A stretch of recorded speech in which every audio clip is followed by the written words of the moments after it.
Assalamualaikum warahmatullahi wabarakatuh. Alhamdulillah alladzi akramana wa iyyakum bil Islam wa akramana wa iyyakum bi nabiyyina Muhammad khairil anam alaihi afdhalus salam wa azka salam alaihi wa ala alihi wa ashabihi wa man tabi'ahum ala dawam ila yaumil qiyam. Amma ba'd, kita bersyukur kepada Allah Subhanahu wa taala atas nikmat yang Allah taala berikan kepada kita sekalian hingga pada malam hari ini jadilah kita orang yang dipilih oleh Allah taala untuk dijamu di rumahnya Allah Subhanahu wa taala, dan kita hadir di sini di Islamic Center Hubbul Watan. Mudah-mudahan Allah Subhanahu wa taala memberikan keberkahan dan memakmurkan masjid ini, dan juga guru kita bersama Tuan Guru Bajang akhina Al-Ustaz Muhammad Zainul Majdi diberikan kesehatan, afiah, keberkahan menempuh jalan leluhur beliau, jalan Maulana Syekh Zainuddin bin Abdul Majid rahimahullah rahmatal abrar, dan Nahdlatul Watan senantiasa makmur dan senantiasa diberikan keberkahan oleh Allah Subhanahu wa taala. Alhamdulillah, nikmat dari Allah Subhanahu wa taala ketika kita berkumpul, dimuliakan oleh Allah, dijamu oleh Allah Subhanahu wa taala di dalam rumahnya. Allah mengumpulkan kita di rumahnya bukan untuk ngambil keuntungan dari kita, tapi Allah taala hadirkan kita di majelis ini untuk memberikan keuntungan kepada kita sekalian. Di dalam riwayat disebutkan, man ghada ila masjid aw raha liyata'allama baban min al-ilm aw liyu'allimahu insarafa bihajjatin wa umrah tamatain. Barang siapa yang pergi menuju masjid di pagi hari ataupun malam hari, untuk dia pergi ke masjid salah satu tujuannya adalah untuk mempelajari satu bahasan ilmu agama ataupun mengajarkan satu kajian ilmu agama, maka dia pulang dari masjid membawa hadiah dari Allah Ta'ala. Apa hadiahnya? Pulang membawa pahala haji dan umrah yang sempurna. Masya Allah. Jamaah haji belum sampai di Arafah, kemahnya masih belum dibangun, tapi kita tidak keluar dari majelis ini melainkan mendapatkan pahala haji dan umrah. Insya Allah. Ulama bilang asa ma'al jama' yahsul lil jami'al qabul. Dengan berkat kita berkumpul, Allah Ta'ala memberikan qabul dan ijabah kepada kita sekalian. Alhamdulillah, nikmat besar dari Allah Subhanahu wa taala hingga kita bisa hadir di tempat ini, di rumahnya Allah Subhanahu wa taala. Sayyidina Umar bin Al-Khattab radhiyallahu anhu dahulu mengatakan, nahnu qaumun a'azzanallahu bil Islam, in ibtaghaina al-izzata bighairihi adzallana Allah. Kita adalah kaum Allah sudah memuliakan kita dengan Islam. Kalau kita mau cari kemuliaan yang lain, kita nganggap kemuliaan Islam masih kurang, nggak cukup, masih mau cari yang lain, maka kita bakal dihinakan oleh Allah Subhanahu wa taala. Sebab pemikiran kalau Islam kurang, ini adalah pemikiran yang hina. Kita adalah kaum yang dimuliakan oleh Allah dengan Islam. Jadi ketika kita menemukan kemuliaan kita dalam Islam, menemukan kejayaan kita dalam Islam, kesuksesan kita dalam Islam, keberhasilan kita dalam Islam, alhamdulillah, maka apa lagi yang kita cari? Nahnu fi rawhin wa rahah wa hudurin wa istirahah. Ni'matul Islam a'la ni'matin halat bisahah. Kita dalam kebahagiaan, dalam nikmat Islam, nikmat yang paling besar yang Allah Ta'ala berikan kepada kita sekalian. Sehingga kita dalam sesaat aja, dalam beberapa saat yang kita lalui di tempat ini, dalam momen ini, berapa banyak kebaikan yang kita raih. Kita sholat maghrib berjamaah, man shallal bardain dakhalal jannah. Yang sholat bardain itu ulama bilang bardain itu apa? Maghrib wal fajr. Sholat maghrib, sholat subuh berjamaah, dakhalal jannah, masuk surganya Allah Subhanahu wa taala. Dan kita duduk di sini sekarang menunggu isya. Duduknya kita nggak gratis, argo berjalan. Dicatat ya, itu kalau naik taksi itu argonya jalan terus, berputar terus. Argo apa? Anta fis shalah man tadharta shalah. Kamu berada dalam sholat selama penantianmu akan sholat. Kita nungguin isya, ditulis isya. Maksudnya bagaimana? Kita sholat isya, durasi sholat isya kita berapa? 5 menit, 7 menit. Nah ketika penantian kita 1 jam, nah berarti ditulis 12 kali sholat isya berjamaah. Alhamdulillah, isya azannya belum dikumandangkan, tapi argo sholat isya kita ditulis terus, jalan terus. Ini entah udah yang keberapa kali, udah yang kesekian kali ditulis pahala sholat isya lagi, pahala sholat isya lagi, pahala sholat isya lagi. Alhamdulillah. Kemudian juga kita kumpul di sini mendengarkan kajian di masjid. Tadi hadisnya Nabi bilang pulang dari masjid bawa pahala haji dan umrah sempurna. Pahala haji dan umrah yang sempurna itu sulit. Tanya kepada orang jamaah haji kita, bagaimana bisa ngedapetin pahala haji sempurna? Menyempurnakan haji itu sulit, pasti ada kekurangannya. Al-hajju ashhurun ma'lumat, faman farada fihinna al-hajja fala rafath wala fusuga wala jidala fil hajj. Haji di bulan-bulan yang ditentukan oleh Allah Ta'ala. Ashhurul hajj, bulan-bulan haji Syawal, Dzulqa'dah, dan 10 hari dari Dzulhijjah. Ini bulan-bulan haji. Barang siapa yang mau melaksanakan ibadat haji, maka niat ihram bil hajj hanya sah di momen tersebut, fi ashhuril hajj. Kemudian juga diperintahkan oleh Allah Ta'ala, orang kalau mau bikin haji, fala rafath wala fusuk wala jidal. Rafath wal fusuk itu adalah syai'an jami'an li af'al wa aqwal al-qabihah.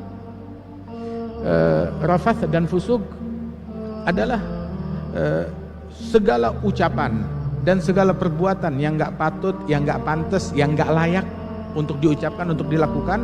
Nah itu ketika engkau haji, jangan melakukan perbuatan atau ucapan yang enggak pantas, yang enggak layak. Wala jidal, debat pun juga enggak. Kanan, kiri, debat seperti ini pun juga tidak dianjurkan begitu. Kalau dia lakukan, dia hajinya tidak sempurna, ada kekurangan di dalam hajinya tersebut. Maknanya mendapatkan haji dan umrah yang sempurna itu sulit, subhanallah. Dan alhamdulillah insyaallah kita mendapatkan pahalanya. Dan apabila kita sudah dapat pahalanya, dimudahkan bisa pergi haji wa ziarah ke makam Nabi Muhammad sallallahu alaihi wa alihi wasallam. Para jamaah haji kita insyaallah dijaga oleh Allah Ta'ala, pergi selamat, pulang selamat, hajinya mabrur, sa'i maghfur, sa'i mashkur, dzam maghfur, wa tijaratan lan tabur. Ya aziz ya ghafur ya arhamar rahimin. Kemudian juga kita di dalam momen ini, setelah ini kita bakalan sholat isya.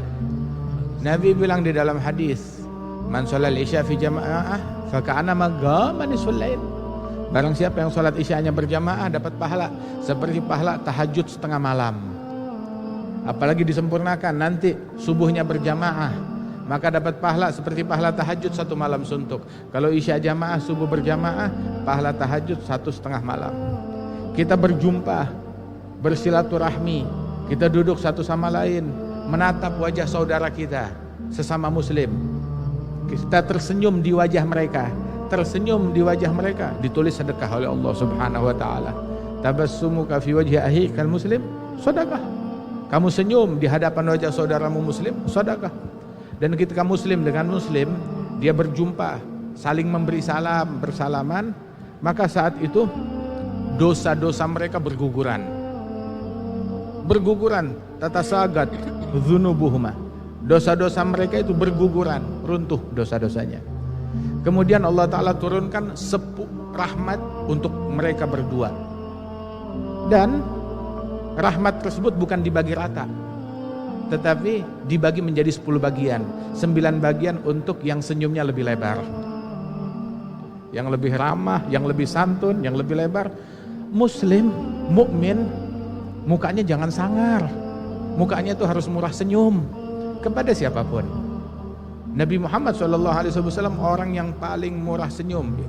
Ada satu sahabat bilang bahwasanya ma ra'ani Rasulullah illa mutabassima.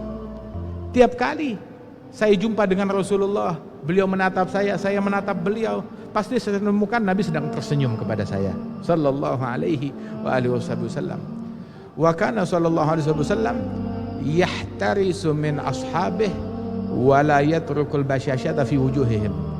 Beliau berhati-hati terhadap para sahabatnya sendiri. Keberhati-hatian harus Waspada harus terhadap siapapun, bahkan terhadap sahabatnya beliau waspada dan berhati-hati. Tetapi kewaspadaan tersebut bukan berarti sangka buruk, tidak berprasangka buruk, tidak berucap yang buruk, tidak kasar, tidak judes, tidak.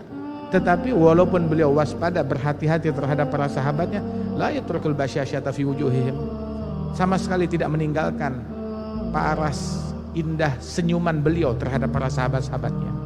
Bahkan aktsarun nas tabassuman fi wujuhi ashabih, orang yang paling banyak senyumnya di hadapan para sahabat-sahabat beliau sallallahu alaihi wa alihi wasallam.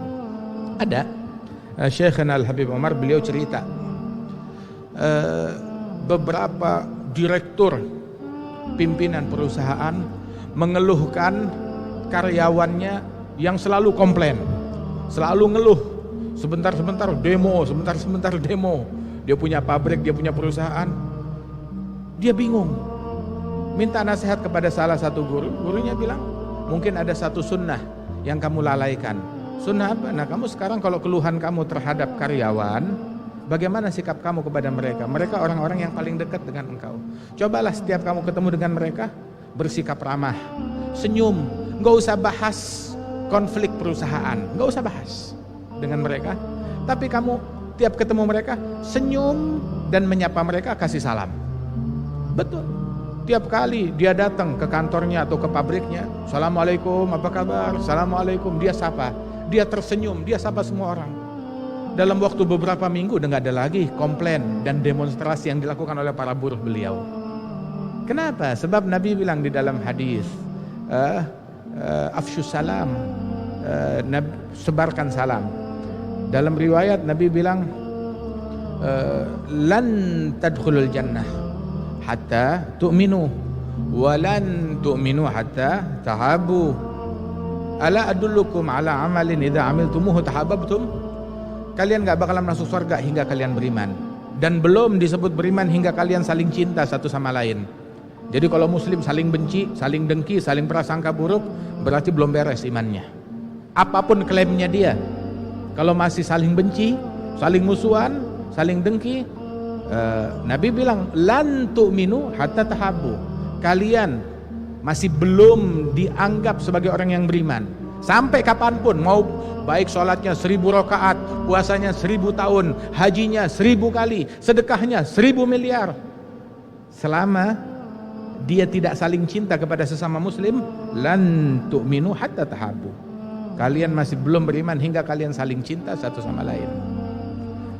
Ala adullukum ala amalin idza amiltumuhu tahabbtum. Mau gak saya ajarkan kalian satu amalan, kalau kalian kerjakan kalian akan saling cinta satu sama lain? Bilang, "Na'am ya Rasulullah, ajarkan kepada kami." Afsyus salam bainakum. Sebarkan salam antara kalian, saling sapa, saling menyapa, saling menegur, saling tersenyum satu sama lain gitu. Sampai dikatakan bahwasanya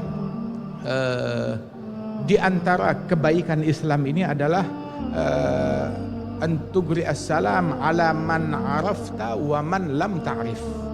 Engkau memberi salam kepada orang yang kamu kenal maupun yang enggak kamu kenal. Ketemu siapapun, kasih salam. Masuk angkutan umum, assalamualaikum, bukan kampungan, itu Islaman. Itu sunnahnya Nabi Muhammad, itu ajarannya Nabi Muhammad sallallahu alaihi wasallam. Kita kaum yang dimuliakan oleh Allah dengan Islam, dengan nilai-nilai keislaman kita. Jadi kita harus pede, percaya diri dengan apa yang kita punya, dengan asetnya kita. Jangan kita minder, ngasih salam kita minder, menyapa kepada orang yang gak kita kenal kita minder. Jangan, sapa semua orang, beri salam kepada siapapun. Alaman arafta wa man lam ta'rif. Yang kamu kenal maupun yang tidak kamu kenal, kasih salam kepada semuanya. Min alamatis sa'ah, ulama bilang min alamatis sa'ah alla yusallim rajul illa alaman arafah. Dia tidak memberikan salam kecuali kepada kenalan dia aja. Yang dia nggak kenal, dia nggak kasih salam. Itu termasuk alamat sa'ah, tanda-tanda kiamat. Termasuk diantar min alamatis sa'ah adalah ketika orang masuk masjid nggak sholat tahiyatul masjid. Ada min alamatis sa'ah, min asyratis sa'ah. Termasuk juga min alamatis sa'ah, dia cuma ngasih salam kepada orang yang dia kenal saja. Yang dia nggak kenal, dia tidak memberikan salam. Terus juga ketika tangan tidak mampu menyalami orang, tapi mulut kita bisa ngasih salam, assalamualaikum, sampai kepada semuanya. Subhanallah. Dan ketika hal tersebut kita lakukan, kita mendapatkan pahala besar dari Allah Jalla Jalaluhu Ta'ala Ta'zamatu. Ini salam syiarnya kita, ajarannya Nabi Muhammad sallallahu alaihi wasallam. Kemudian juga Allah Ta'ala ini jadikan kekayaan, keuntungan, kesuksesan, keberhasilan ya di sini. Makanya dikumandangkan di masjid itu hayya 'alal falah, hayya 'alas shalah, hayya 'alal falah. Ayo menuju salat, ayo menuju al-falah. Apa itu al-falah? Keberuntungan, kesuksesan, kemenangan, keberhasilan, kejayaan. Yang tidak menemukan kemenangan, kejayaan, kesuksesan, keberhasilannya di masjid, berarti emang dia nggak berjodoh, jangan-jangan nama itu semua. Temukan di sini. Orang yang gagal menemukan di sini baru dia cari ke tempat lain. Di sini kemenangan yang sebenarnya. Maknanya kita keluar dari masjid sebagai pemenang. Maknanya kita keluar dari masjid sebagai orang yang sukses, sebagai orang yang berhasil. Tahu ke orang sukses? Di mana mereka? Ya di masjid. Mereka orang yang sukses, mereka adalah orang-orang yang ada di masjid. Mereka orang yang berhasil. Bilang di masjid melulu ente orang gagal, bukan. Di masjid melulu itu orang sukses, orang yang berhasil. Dulu kalau kita mau janjian ketemu sama orang, baik itu pemimpin ataupun hartawan, mau cari di rumahnya mungkin nggak ketemu. Cari di rumahnya nggak ketahuan, nggak ada. Di kantornya mungkin dia nggak ada, dia sibuk. Tapi ada satu tempat pasti ada. Kapan? Di masjid saat dia sholat jamaah. Sebab semua nggak sholat jamaah melainkan di masjid. Sholat jamaahnya di masjid. Mau ketemu di masjid pasti ada. Mau itu presiden, mau itu menteri, mau itu pejabat, mau itu siapapun, kalau ada waktu sholat pasti ada di masjid. Paling gampang menemukan mereka itu ya udah di masjid. Radhiyallahu anhum wa ardhahum, dahulu demikian. Sampai beberapa wilayah, beberapa desa, beberapa kampung, mereka sepakat antara mereka satu sama lain itu kompak di satu kampung. Kita harus saling menyemangati satu sama lain di dalam memakmurkan masjid dan sholat jamaah. Baik, semua setuju. Jadi kalau ada orang kampung mereka yang nggak hadir ke masjid, maka dinasehatin, ditegur. Bahkan itu udah menjadi kebiasaan di kampung tersebut. Misalkan ada orang yang telat sholat jamaah, ketika imam salam dia ketinggalan 2 rakaat, ketinggalan 3 rakaat, begitu. Oh ini telat. Maka selesai sholat, orang-orang menghampiri dia. Apa? Pada takziah semuanya. Takziah kenapa? Siapa yang meninggal? Gak ada yang meninggal. Tapi yang lagi kena musibah adalah kamu karena ketinggalan sholat jamaah bersama imam. Dan takziahnya mereka bukan a'zamallahu ajrakum atau innalillahi, bukan. Tapi mereka takziahnya mereka itu selain innalillahi wa inna ilaihi rajiun, takziahnya mereka adalah laisal musab man faragal ahbab walakinnal musab man hurima thawab. Orang yang ditimpa musibah bukan yang kehilangan kekasih, tapi orang yang ditimpa musibah yang terharamkan dari pahala sholat jamaah. Apabila di kampung tersebut bukan lagi telat jamaah, nggak hadir ke masjid sama sekali, itu orang kampung tersebut ketika salam, fulan nggak ada. Maka apa yang mereka lakukan? Rame-rame satu masjid, selesai sholat sunnah, pergi ke rumahnya orang tersebut. Apa yang mereka lakukan? Bawa kurung batang, keranda jenazah. Datang ke rumahnya, fulan, kita datang bawa kurung batang. Loh, buat siapa kurung batang? Buat fulan yang punya rumah. Loh, saya masih hidup. Kamu masih hidup tapi nggak ke masjid, berarti kamu mayit. Kamu lupa kepada akhirat. Begitu. Kalau begitu saya titip keranda jenazah ini 1 minggu di sini, biar kamu ingat kematian. Jadi besok-besok nggak ketinggalan lagi untuk pergi ke masjid. Bahkan di beberapa wilayah di Hadramaut, bahkan di Indonesia sini, termasuk juga pekerjaan para ulama terdahulu dan tokoh masyarakat terdahulu, kerjaan mereka tahu apa? Mereka jadi menugaskan di kampung tersebut orang yang ngebangunin manusia tahajud, membangunkan tahajud dari rumah ke rumah. Dia membangunkan dari rumah ke rumah, begitu. Cuma assalamualaikum, fulan. Naam, bangun. Ada, orangnya ada. Begitu. Tahajud. Itu 1 jam sebelum subuh mereka bangun. Sudah waspada. Di antaranya itu ada di Pasuruan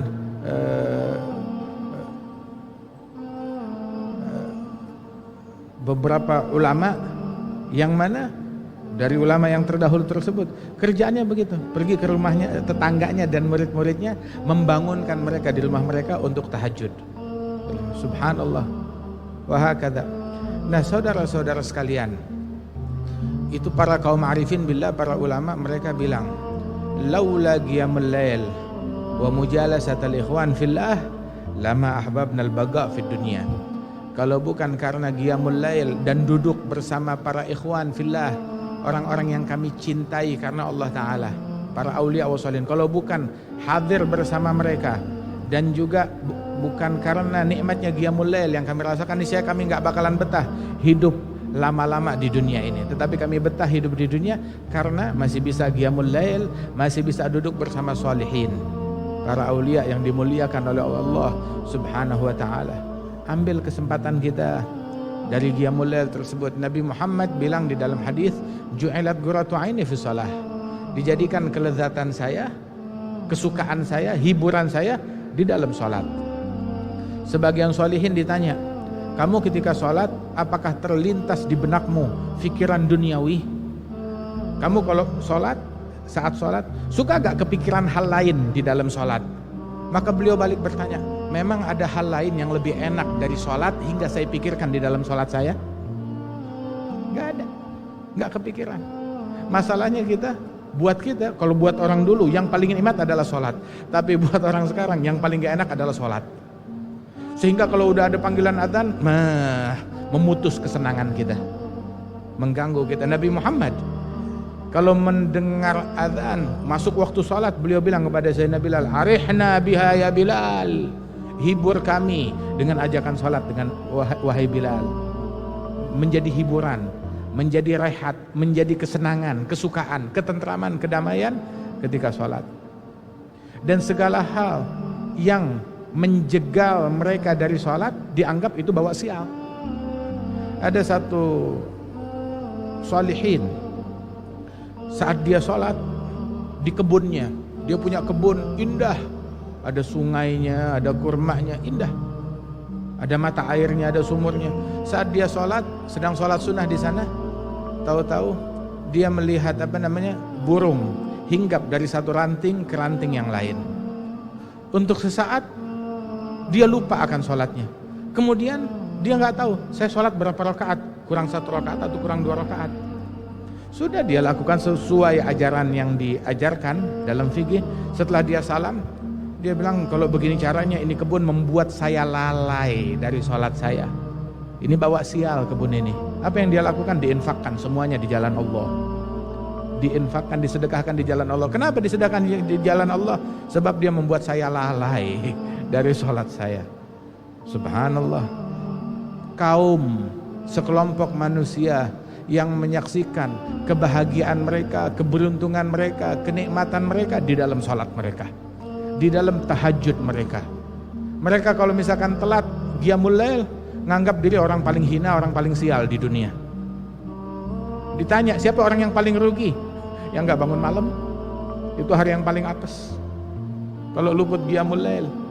Hatta Sayyidina Imam Al-Arif Billah, sahibul maulid Simtud Dirar, Al-Imam Ali bin Muhammad Al-Habsyi, itu beliau bilang di dalam ba'd kalamih, para kaum arifin billah, stresnya mereka, sumpeknya mereka ketika tidak menemukan khusyuk dan kehadiran hati dalam sholat, dalam zikir, dalam ibadat. Tapi kalau mereka menemukan kehadiran hati, khusyuk di dalam sholat dan zikir dan ibadat mereka, itu adalah hal yang paling bahagia. Bagi mereka itu hari yang paling berbahagia ketika alhamdulillah sholat duhanya udah selesai, sholat witirnya udah selesai, Qur'annya, target Qur'annya sekian juz udah selesai, hari ini udah sedekah, udah berinfak, sholat 5 waktu dari subuh sampai malam alhamdulillah dapat berjamaah, dan tidak luput takbiratul ihram bersama imam, alhamdulillah. Itu hari berbahagia, itu hari yang sukses buat mereka. Ayo sukseskan diri kita hari demi hari. Itu perjuangan hari demi hari. Sukseskan hari ini. Besok kita sukseskan besok.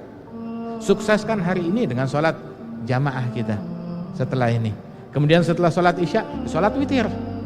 Jangan lupa sholat witir sebelum kita tidur paling tidak. Ataupun juga kalau yang punya kebiasaan qiyamul lail, laksanakan witirnya di akhir malam.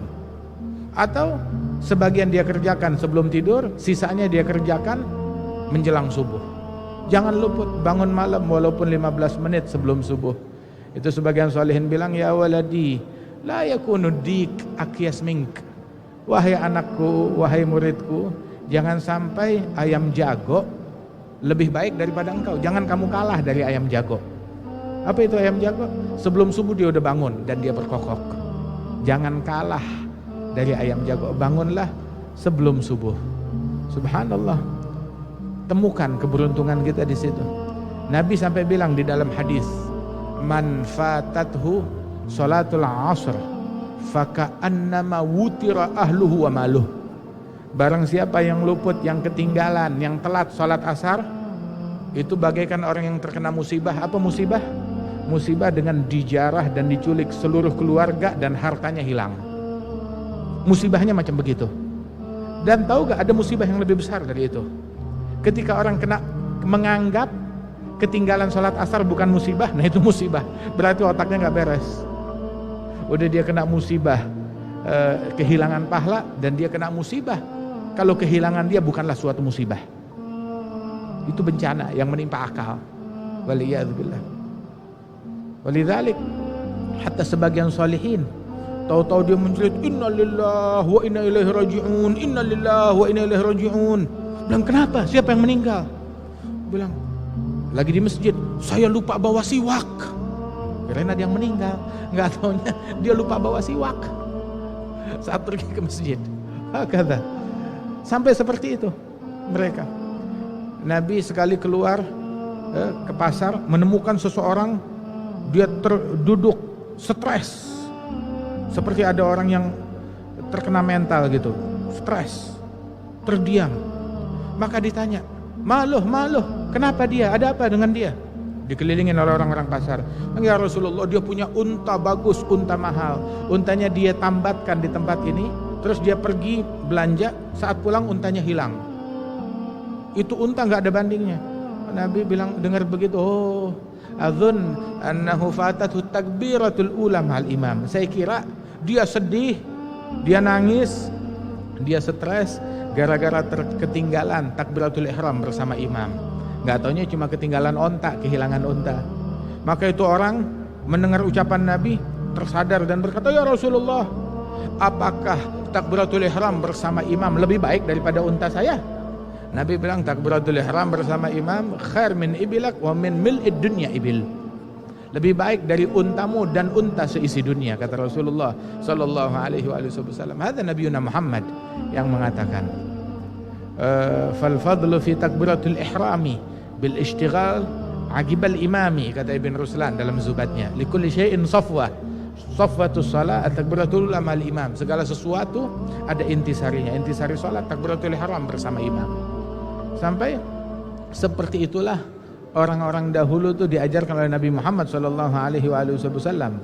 Nabi yang nentukan apa hal yang baik buat kita, apa yang enggak baik, apa yang membawa keberuntungan, apa yang tidak membawa keberuntungan. Nah, karenanya itu kita harus punya jalan hidup yang sehat menurut Nabi Muhammad sallallahu alaihi wasallam. Orang dulu ketika jalan hidup mereka ngikuti jalan hidupnya Nabi Muhammad, badannya sehat, pikirannya sehat, ekonominya juga sehat, keluarganya juga sehat. Bagaimana? Sebelum subuh udah bangun, jalan menuju masjid, sholat berjamaah di masjid. Selesai habis sholat jamaah, terkadang banyak di antara mereka, kebanyakan duduk sampai terbit matahari. Udah begitu mereka sholat 2 rakaat dapat pahala haji dan umrah lagi. Yang sholat subuh berjamaah, duduk di musolanya berzikir sampai terbit matahari, sholat 2 rakaat dapat pahala haji dan umrah yang sempurna, kata Rasul sallallahu alaihi wasallam. Udah gitu mereka pulang ke rumah, mereka bersiap, sarapan, udah gitu pergi ke pasar atau ke ladangnya dia, mereka bekerja di pagi hari. Sampai menjelang zuhur, mereka pulang bersih-bersih, kemudian pergi ke masjid. Lepas dari masjid, ada yang masih buka tokonya sebentar, ada juga yang langsung ke rumah makan siang, beristirahat, baru buka lagi sehabis sholat asar. Sholat asarnya di masjid, kemudian sehabis asar dia buka tokonya sebentaran, sebelum maghrib dia tutup, duduk antara maghrib dan isya di masjid seperti kita sekarang ini. Lepas isya dia pulang ke rumahnya. Cuma beberapa jam dia buka tokonya atau kesibukan duniawinya, tapi dari toko yang kecil dia bisa pergi haji. Dan dia bisa ngeberangkatin anaknya pergi haji. Anaknya ada 9, semuanya pergi haji. Dia bisa menikahkan, ngawinin anaknya semuanya. Mengawinkan anak, ngawinkan cucu dari toko yang kecil. Dari toko yang kecil tersebut pulang, meninggal dunia, berpulang ke rahmatullah, warisannya banyak, tanahnya ada di mana-mana. Tapi orang sekarang, ketika akhiratnya gagal, sholatnya gagal, masjidnya gagal, ya dunianya juga gagal, mati ninggalin utang. Waliyadzubillah min dzalik. Ayo kita cari gaya hidup yang sehat, jalan yang sehat yang diajarkan oleh Nabi Muhammad sallallahu alaihi wasallam, wa akhlaqul karimah yang diajarkan oleh Tuan Guru Bajang kepada kita sekalian. Nabi Muhammad ngajarkan kita akhlak. Akhlak buat semuanya. Akhlak buat ustadznya, buat ulamanya, buat pejabatnya, buat masyarakat umumnya.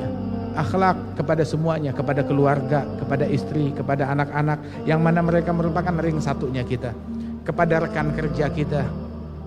Di antara akhlaknya itu murah senyum, kata-kata yang baik, yang santun, menyapa kepada orang lain.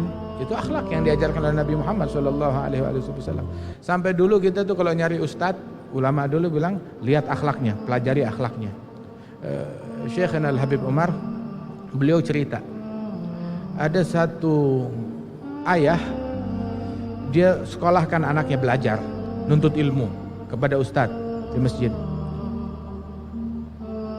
Hingga banyak manfaat yang didapat. Akhirnya dia penasaran, saya mau tahu ustadz kamu seperti apa. Baik, coba tolong undang ustadz kamu ke rumah, saya mau jamu dia makan. Akhirnya murid bilang, ustadz, ayah saya mengundang engkau ke rumahnya, ingin menjamu engkau dengan makanan, ingin menjamu engkau, ingin kenal, ingin menjamu engkau. Wah, baik, terima, senang. Di waktu yang sudah ditentukan, datanglah murid tersebut, datanglah ustadz itu ke rumah si murid. Pas yang bukain pintu ayahnya, assalamualaikum, waalaikumsalam. Siapa kamu? Saya ustadz fulan. Ya ada apa, mau kesini? Saya ngajar anak kamu. Iya. Saya kan diundang, katanya. Siapa yang ngundang? Kata Tuhan, saya nggak ngundang kamu. Kamu kesini mau apa? Mau minta dijamu? Diusir ustadznya. Oh iya, maaf. Mungkin ada salah komunikasi. Iya maaf. Balik lagi. Saat balik lagi, pulang, diusir oleh yang punya rumah. Itu si murid menghampir lagi, Ustadz, rupanya ayah saya salah informasi. Sekarang dia minta engkau balik ke rumahnya. Saya udah ngobrol sama ayah, minta engkau balik ke rumahnya, mau dijamu. Baik, balik lagi. Saat balik dibukain lagi pintu oleh ustadz, terus oleh si ayah. Lah, balik lagi kamu ke sini. Mau ngapain ke sini? Kan udah saya usir. Enggak punya malu, ente ustadz. Oh iya, dia balik lagi pulang. Sampai kejadian tersebut 2 kali, 3 kali. Tetap balik, dan setiap kali itu senyumnya enggak berkurang, tidak marah. Enggak melampiaskan itu, menyalahkan si murid, enggak ada marahnya. Akhirnya kali ini ayah yang datang. Ayo sekali ini saya betul-betul minta kepada engkau datang ke rumah saya. Kemudian dia ceritakan, saya cuma mengetes engkau, menguji akhlakmu, pengen tahu. Sebab saya pengen tahu di mana saya serahkan anak saya. Saya harus tahu seperti apa ustadznya. Dan saya temukan engkau emas, akhlakmu emas. Bilang, oh ini akhlaknya saya, katanya si ustadz. Ini akhlak saya belajar dari anjing di kampung saya. Oh iya, kok begitu? Iya, di kampung saya itu anjing, ya kalau dipanggil dia datang dikasih makan, diusir dia pergi. Begitu, ini akhlak di kampung saya, ini akhlaknya anjing. Subhanallah. Hada at-tashmir, syuhudut tagsir fit tashmir. Syuhudut tagsir fi tashmir. Dia melakukan kebaikan tapi merasa dirinya kurang, merasa dirinya enggak baik. Terakhir, udah adzan Isya. Terakhir zakar Al-Habib Ali bin Abdullah bin Syihabuddin, seorang ulama besar, guru besar, wali besar. Itu beliau bercerita tentang gurunya. Guru beliau adalah sahibul fatawa, mufti diyar Hadramiyah, sahib fatawa kitab Bughya Mustarsyidin, Al-Imam Abdurrahman Al-Mashhur. Hadha Al-Imam Abdurrahman Al-Mashhur seorang ulama besar, wali besar dan ahli ibadat, dan orang yang paling alim dan paling ahli ibadat di zamannya, di negerinya. Itu beliau bilang, saya kalau ada orang memberikan sedekah ini untuk para ulama, maka saya bilang, saya bukan ulama, saya nggak berhak. Kalau ada orang ini buat santri, saya juga nggak pantas menyandang gelar santri, saya nggak berhak. Sampai seperti itu. Saya nggak pantas, saya bukan ulama, saya bukan santri, bukan siapa-siapa. Subhanallah, sampai demikian menganggap dirinya itu bukan siapa-siapa. Ketika ada tokoh yang difavoritkan, salah seorang guru besar, ulama besar, wali besar di negeri tersebut, Al-Imam Abdurrahman As-Saggaf, wali besar yang hidup 700 tahun yang lampau, 700 tahun yang lalu. Ada Imam As-Saggaf, itu dia menghatamkan Al-Quran. Di antara ibadatnya dia khatam Quran, siang 4 kali, malam 4 kali khatam Quran. Ibadat yang luar biasa, keilmuan yang luar biasa. Itu lebih dari 7 tahun gak tidur siang ataupun malam. Dia bilang bagaimana bisa tidur orang yang kalau menghadap ke kanan seolah-olah melihat surga, baring menghadap ke kiri seolah-olah melihat neraka. Saking kuatnya yakin yang beliau, ka'annal ghaib kasyahadah. Ada tokoh yang difavoritkan dan diidolakan oleh para ulama dan warga Hadramaut. Ada Imam Abdurrahman Masyhur bilang, kalau ada orang bilang Al-Imam As-Saggaf sekarang ada di Masjid Jami', saya cinta, terobsesi dengan beliau. Kalau dibilang kalau Imam As-Saggaf ada di Masjid Jami', yang mau ketemu silakan temuin, dia siap, dia nunggu menerima siapapun. Orang pasti berbondong-bondong ke situ mau ketemu. Saya nggak mau, saya nggak mau datang, saya nggak berani ketemu. Bukan nggak mau, saya nggak berani ketemu. Kenapa? Saya nggak punya muka untuk menghadap beliau. Allah. Hadal Imam Al-Masyhur hada tidak masuk waktu sholat, nggak masuk waktu sholat, melainkan beliau sudah di masjid dalam keadaan berwudu. 40 tahun di masjid kakeknya Syekh Ali bin Abdurrahman As-Saggaf, beliau yang azan, beliau yang iqamah, beliau yang jadi imam sholat. Sebab beliau orang yang paling mengerti tentang waktu sholat dan orang yang paling alim di zamannya. Radhiyallahu anhu arda. Beliau sampai bikin di masa tersebut taqwim, jadwal sholat untuk 100 tahun. Dengan perhitungan di masa tersebut yang serba penuh keterbatasan. Radhiyallahu anhum wa ardahum. Menggabungkan antara ibadat yang hebat, ilmu yang luas, akhlak yang luhur, dan juga tawadhu yang sangat luar biasa. Ya, mudah-mudahan Allah Ta'ala hidupkan perangai ini pada diri kita, pada diri keluarga kita. Wa insyaAllah NTB makin makmur, makin berkah, dijauhkan dari bala, dari bencana, dari musibah, dijauhkan oleh Allah Ta'ala dari itu semuanya insyaAllah. Satu, terakhir lagi nih, ini terakhir lagi. Katanya kita di masa-masa seperti sekarang ini, masa yang kalau dibilang tuh nggak ada kepastian, serba tidak stabil. Ya maaf, ketika manusianya nggak stabil, akhlaknya nggak stabil, sehingga ya alam juga nggak stabil. Musim panas, hujan lebat, kebanjiran, ya, musim hujan, kemarau di mana-mana. Jadi nggak stabil semuanya. Ketidakstabilan dalam ekonomi, dalam keamanan, dalam politik, bahkan alam kejadian-kejadian atau bencana yang bisa sewaktu-waktu terjadi. Sebab memang kita manusia ini al-bidar qabla al-fawati innama anta urdatul afati. Kamu adalah sasaran dan target dari musibah, dari bencana. Yang dituju itu adalah kita manusia. Memang begitu. Dunia dipenuhi dengan musibah dan bencana. Di masa waktu momen yang penuh dengan ketidakstabilan seperti ini, kita orang Islam sudah dibekali oleh Allah Ta'ala. Kita punya dua perlindungan. Selain perlindungan yang zahir, ikhtiar kita yang zahir, tapi ada juga perlindungan yang batin. Apa? Kita punya satu asuransi. asuransi yang nggak ada bandingnya. Asuransi dari Allah Subhanahu wa taala yang agennya adalah Nabi Muhammad sallallahu alaihi wasallam. Apa? Nabi mempromosikan asuransi tersebut. Nabi bilang, "Man shallal isya fi jamaah fa huwa fi dhimmatillah ila an tatlu'a asy-syams ila sabah. Wa man shallal fajr fi jamaah fa huwa fi dhimmatillah hatta yumsiya." Yang pertama hatta yusbiha, terus kalau yang subuh yang berjamaah hatta yumsiya. Barang siapa yang salat isya berjamaah, dia dalam asuransi, dalam tanggungan, dalam jaminan, dalam perlindungan, dalam penjagaan Allah dari isya sampai subuh, sampai pagi. Paginya subuh berjamaah, dia dalam asuransi, perlindungan, jaminan, penjagaan Allah sampai malam. Kalau isya dan subuh berjamaah 24 jam selalu dilindungi oleh Allah Subhanahu wa taala. Orang dulu kalau ada kena musibah, dia cek dulu. Begitu, oh iya saya tadi ketinggalan subuh.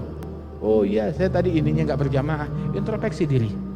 Tapi ketika seseorang dia jaga ini semuanya, oh insya Allah dijauhkan oleh Allah Subhanahu wa taala. Ini ikhtiar yang kita lakukan. Al-hadar, lakin al-hadar la yughni minal gadari.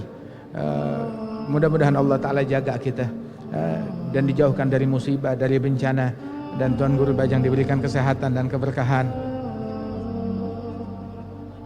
Naam.